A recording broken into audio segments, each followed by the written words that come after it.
સમાધાન થઈ રહ્યું છે તો ક્યાંક ડાયરા મુદ્દે બબાલ પણ થઈ રહી છે.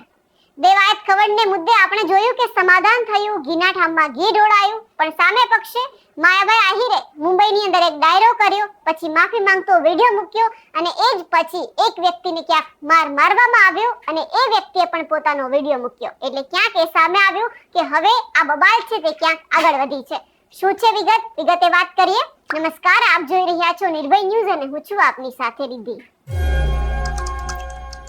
હાસ્ય કલાકાર અને લોક ડાયરાનું એક જાણીતું નામ એટલે માયાભાઈ આહિર, કે જેમનો ડાયરો હતો મુંબઈની અંદર અને ત્યાંથી તેમણે એક નામ લીધું યોગેશભાઈ સાગરનું. અને એમને એવું કહેવામાં આવ્યું કે જે યોગેશભાઈ છે એ બગદાણાના મેનેજિંગ ટ્રસ્ટી છે, પરંતુ હાલમાં બગદાણાની અંદર કોઈ જ મેનેજિંગ ટ્રસ્ટી નથી. બધા ખાલી ટ્રસ્ટીને એ જ રીતે પોતાનું આયોજન રીતે કામ ચલાવી રહ્યા છે.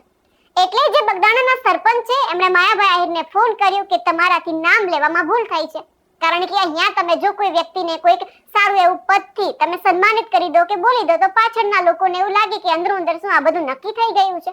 ક્યાંક બીજા કોઈ લોકોને મનદુખ પણ થાય. એટલે પછી માયાભાઈએ મન મોટું રાખ્યું અને એવું કહી દીધું કે વાંધો નહીં, મારાથી ભૂલ થઈ છે તો માફી પણ માંગી લઈશ. અને માયાભાઈ આહિરે એક માફી માંગતો વિડિયો પણ મૂક્યો.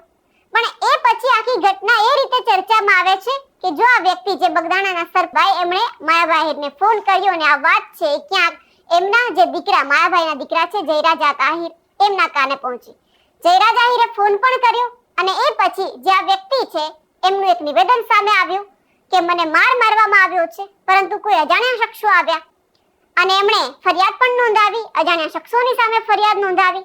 ક્યાંક માયાભાઈ આહિરે મન મોટું રાખી માફી તો માંગી લીધી, પરંતુ જે વ્યક્તિ મારવા માટે આવ્યા હતા કદાચ એમનું મન એટલું મોટું નહીં હોય, ક્યાંક એમને ખટક્યું હશે, ક્યાંક અજાણ્યા શખ્સોને એવું લાગ્યું હશે કે કેમ માયાભાઈ આહિર પાસે આ વ્યક્તિ છે તે માફી મંગાવી રહ્યા છે. એટલે કોઈકને મન દુઃખ થયું ને આ ઘટના સર્જાઈ. પણ આ બધાની વચ્ચે જ્યારે સવાલ એ થઈ રહ્યો છે કે જ્યારે માફી માંગી અને એ જ પછી રાત્રે જે આ વ્યક્તિ છે એમના ઉપર હુમલો કરવામાં આવ્યો અને આ સમય અંતર દરમિયાન જયરાજ આહિરનો પણ ફોન આવ્યો હશે, આ વ્યક્તિ સરપંચ છે એમને, અને પછી એ વ્યક્તિ એવું કહ્યું કે મારા દીકરા જે ટ્રેક્ટર લઈને જતા હતા એમને રોકવામાં આવ્યા છે.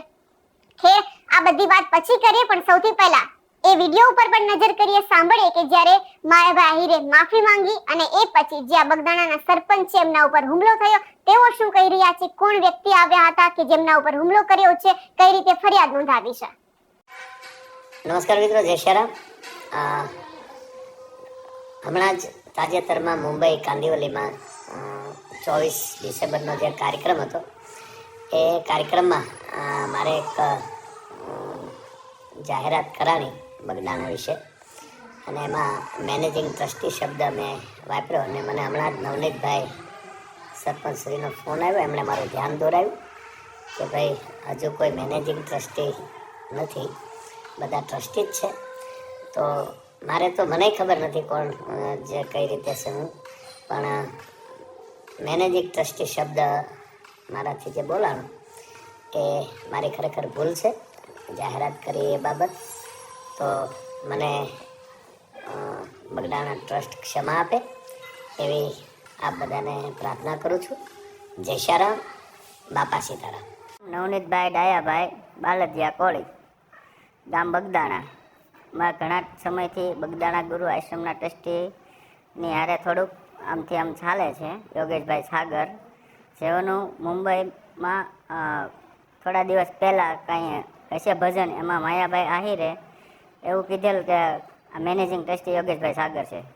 તો અત્યારે હાલમાં કોઈ બગદાણા ગુરુ આશ્રમની અંદર મેનેજિંગ ટ્રસ્ટી નથી. તો મેં આતાને વાત કરી કે આતા આ રીતનું છે કે બગદાણા મેનેજિંગ ટ્રસ્ટી કોઈ છે નહીં.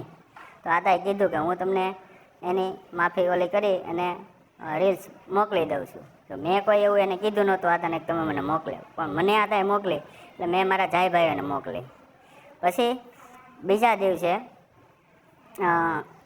એમના દીકરાનો જયરાજભાઈનો ફોન આવ્યો મારો કે તું ક્યાં છો ને તને મળવાનું છે.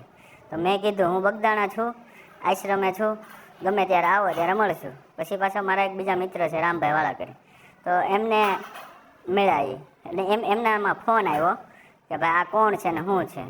તો રામભાઈ કીધું કે જાયભાઈ છે, એવું કાંઈ છે નહીં.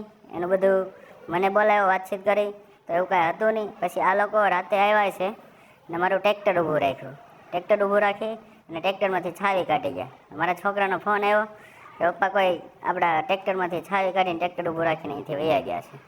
તો હું ત્યાં ગયો તો પછી ગાડી પાછળ ગાડી લઈને હતા, વેરના ગાડી હતી, અને એની પાછળ હું ગયો તો પછી એ લોકોએ ગાડી આગળ જવા દીધી. તો પછી પાછળ મારી પાછળ ગાડી આવીને કે તું કેમ અમારી રેકી કરે છે?